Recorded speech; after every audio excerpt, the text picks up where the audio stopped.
آئیے اب سنتے ہیں نبی صلی اللہ علیہ وسلم کی دوسری صاحبزادی سیدہ رقیہ رضی اللہ عنہا کے حالات و واقعات۔ یہ سیدہ زینب سے چھوٹی ہیں، یہ بھی سیدہ خدیجہ رضی اللہ عنہا کے بطن سے پیدا ہوئیں۔ سیدہ زینب سے 3 برس بعد پیدا ہوئیں۔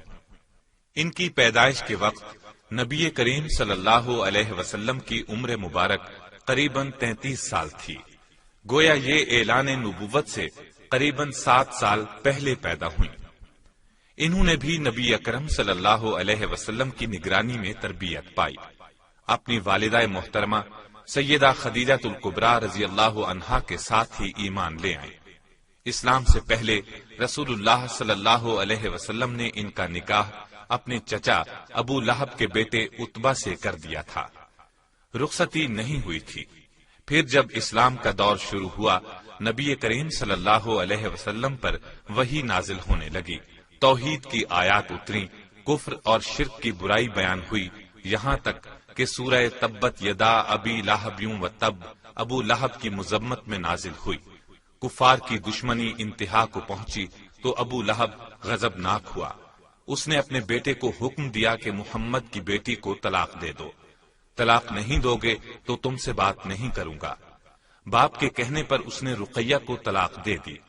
یہ رشتہ صرف اسلام دشمنی کی بنیاد پر توڑ دیا گیا۔ صاحبزادی کا کوئی قصور نہیں تھا، صرف آپ کی اولاد ہونے کی بنا پر یہ اذیت پہنچائی گئی۔ یہ اور بات ہے کہ طلاق ان کے حق میں اعزاز تھا، غیبی مدد تھی کہ یہ پاک اور نیک صاحبزادی عتبہ کے ہاں نہ جا سکے۔ جب نبی صلی اللہ علیہ وسلم کی صاحبزادی کو ابو لہب کے بیٹے نے طلاق دے دی تو آپ نے اپنی بیٹی رقیہ رضی اللہ عنہا کا نکاح سیدنا عثمان بن عفان رضی اللہ عنہ کے ساتھ کر دیا۔ اس طرح سیدنا عثمان رضی اللہ عنہ رسول اللہ صلی اللہ علیہ وسلم کے داماد بنے۔ یہ ایک عظیم شرف تھا اور بہت بڑا اعزاز تھا۔ اللہ تعالی نے سیدہ رقیہ رضی اللہ عنہا کو حسن و جمال سے خوب نوازا تھا۔ قریش کی عورتیں ان پر رشک کرتی تھیں اور کہا کرتی تھیں کہ جو سب سے اچھا جوڑا دیکھا گیا ہے وہ رقیہ اور ان کے خاوند عثمان ہیں۔ اسلام کا ابتدائی دور تھا، مسلمانوں پر ظلم و ستم برپا تھا، مصیبتوں کے پہاڑ توڑے جا رہے تھے۔ ان حالات میں نبی اکرم صلی اللہ علیہ وسلم نے مسلمانوں کو مشورہ دیا کہ وہ حبشہ کی طرف ہجرت کر جائیں، یہ ان کے حق میں بہت بہتر رہے گا۔ حبشہ کا بادشاہ بہت نیک ہے، کسی پر ظلم نہیں کرتا، وہاں کسی قسم کی زیادتی نہیں کی جاتی، لوگ وہاں امن اور سکون سے رہتے ہیں۔ آپ کی ہدایت پر چند مسلمان حبشہ کی طرف ہجرت کے ارادے سے نکل پڑے۔ یہ اسلام میں پہلی ہجرت تھی۔ اللہ تعالی نے قرآن کریم میں مہاجرین کی فضیلت ان الفاظ میں بیان فرمائی ہے: والذین هاجروا فی اللہ من بعد ما ظلموا لنبوئنہم فی الدنیا حسنہ وَلَأَجْرُ الْآخِرَةِ أَكْبَرُ لَوْ كَانُوا يَعْلَمُونَ۔ مطلب یہ کہ جن لوگوں نے ستم رسیدہ ہونے کے بعد اللہ کے راستے میں ہجرت کی اور ترک وطن کیا، انہیں ہم دنیا میں اچھا ٹھکانہ دیں گے اور آخرت میں ان کے لیے بڑا اجر ہے۔ کاش کہ یہ لوگ اس سے واقف ہوتے۔ حبشہ کی طرف ہجرت کرنے والے پہلے مہاجر بھی اس فضیلت کے حقدار ہیں۔ اس ہجرت میں سیدنا عثمان رضی اللہ عنہ اور ان کی اہلیہ محترمہ سیدہ رقیہ رضی اللہ عنہا بھی شامل تھے۔ اللہ کے راستے میں ہجرت کرنے والا یہ پہلا قافلہ نبوت کے 5ویں سال حبشہ کی طرف روانہ ہوا۔ ان ہجرت کرنے والوں کی خیریت ایک مدت تک معلوم نہ ہو سکی۔ نبی صلی اللہ علیہ وسلم اس سلسلے میں پریشان تھے۔ آخر قریش کی ایک عورت حبشہ سے مکہ پہنچی۔ آپ نے اس سے ہجرت کرنے والوں کے حالات معلوم کیے۔ اس نے بتایا کہ وہ سب خیریت سے ہیں اور یہ کہ اس نے سیدنا عثمان اور سیدہ رقیہ کو دیکھا ہے۔ عثمان اپنی بیوی کو سواری پر سوار کیے کہیں لے جا رہے تھے۔ خود سواری کو پیچھے سے چلا رہے تھے۔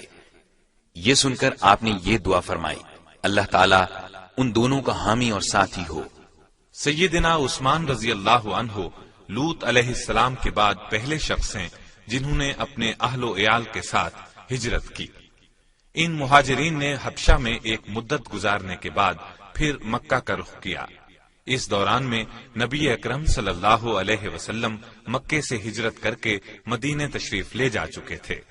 چنانچہ سیدنا عثمان رضی اللہ عنہ بھی سیدہ رقیہ رضی اللہ عنہا کے ساتھ مدینے ہجرت کر گئے، اور یہ ان کی دوسری ہجرت تھی۔ اس طرح آپ دونوں کو 2 بار ہجرت کا شرف حاصل ہوا۔ حبشہ میں عثمان رضی اللہ عنہ کے ہاں ایک بیٹا پیدا ہوا، اس کا نام عبداللہ رکھا گیا۔ اسی کے نام کی نسبت سے عثمان رضی اللہ عنہ کی کنیت ابو عبداللہ تھی۔ اپنے والدین کے ساتھ یہ نواسہ رسول مدینے پہنچے۔ ان کی عمر 6 سال ہوئی تو ایک مرغ نے ان کی آنکھ میں چونچ مار دی، آنکھ زخمی ہو گئی، زخم ٹھیک نہ ہو سکا اور اسی حالت میں 6 ہجری میں انتقال کر گئے۔ انا للہ و انا الیہ راجعون۔ ان کے بعد سیدہ رقیہ کے ہاں اور کوئی اولاد نہ ہوئی۔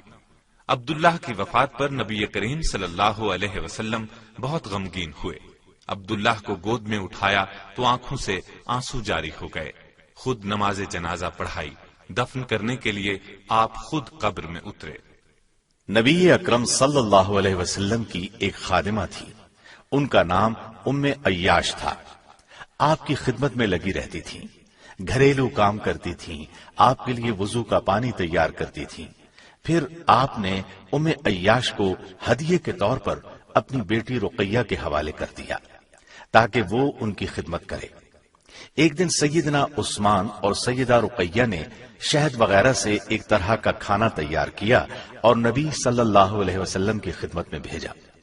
اس روز نبی صلی اللہ علیہ وسلم ام سلمہ رضی اللہ عنہا کے گھر میں تھے، لہٰذا یہ ہدیہ وہاں پہنچا۔ آپ گھر میں نہیں تھے، تشریف لائے تو ام سلمہ سے دریافت فرمایا، یہ ہدیہ کس نے بھیجا ہے؟ انہوں نے بتایا کہ سیدنا عثمان کے گھر سے آیا ہے۔ آپ نے یہ سن کر دونوں ہاتھ اٹھائے اور دعا فرمائی، اے اللہ، عثمان تجھے راضی کرنا چاہتا ہے، تو بھی عثمان سے راضی ہو جا۔ 2 ہجری میں غزوہ بدر پیش آیا۔ انہی دنوں سیدہ رقیہ بیمار ہو گئیں۔ صحابہ کرام لڑائی کی تیاری کر رہے تھے۔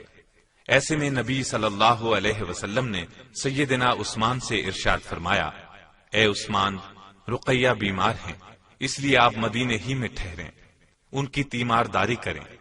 آپ نے اپنے خادم اسامہ بن زید رضی اللہ عنہ کو بھی ان کے ساتھ ٹھہرنے کی ہدایت فرمائی۔ سیدنا عثمان رضی اللہ عنہ غزوے میں شرکت کرنا چاہتے تھے۔